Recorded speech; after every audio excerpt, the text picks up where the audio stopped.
this goes on a little bit. It says, the truly discerning, for the truly discerning, the earthly life, dunya, is a gift to cherish in as much as it is a bridge to and a preparation for the life to come. Otherwise, it is an enticement, distancing man, or as I put it, the human, from service of God, which is the true purpose of life. Service of God is not only worship, but it is also service to humanity and abiding by the duty of trust towards the rest of the creation. Now let's jump to the part highlighted in red. Without social responsibility, that's what that previous verse is talking about. Social conscience, social responsibility.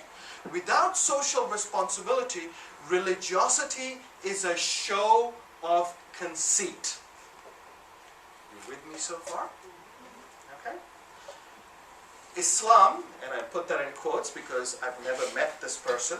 Islam is therefore both din and dunya, spirit and master, distinct but linked, neither to be forsaken. Two sides of the coin.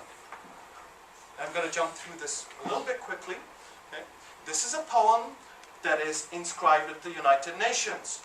Human beings are members of a whole, in creation one essence and soul.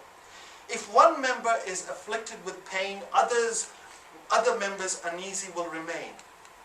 You with no sympathy for human pain, the name human you cannot retain.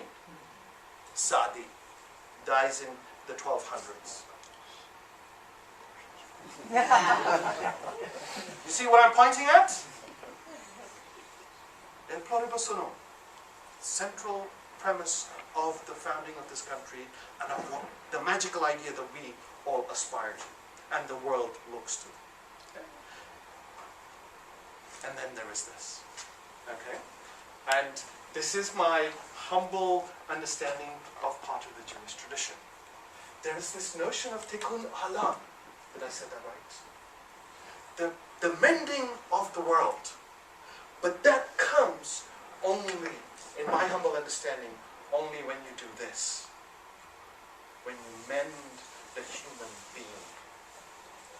And I want to end with, if you've been watching the news or reading the news recently, Hubble and various other telescopes have made us understand that if we ever thought we were, and the Quran calls the human being the ashraful makhluqat, the noblest of beings.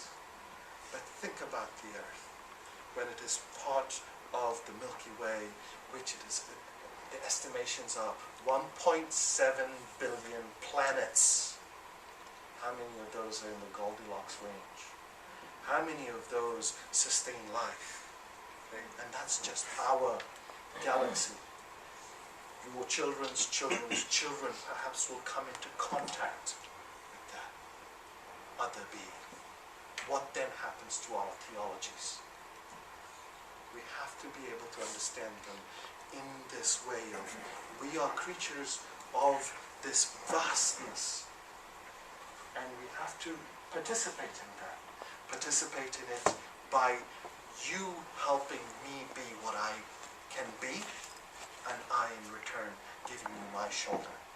And just to relate to you, Rabbi, as I was thinking about this, I was thinking about death as well.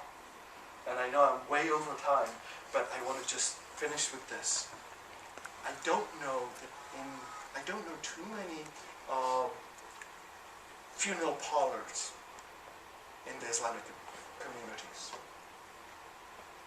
Because it is an obligation, it is a service that the community carries out.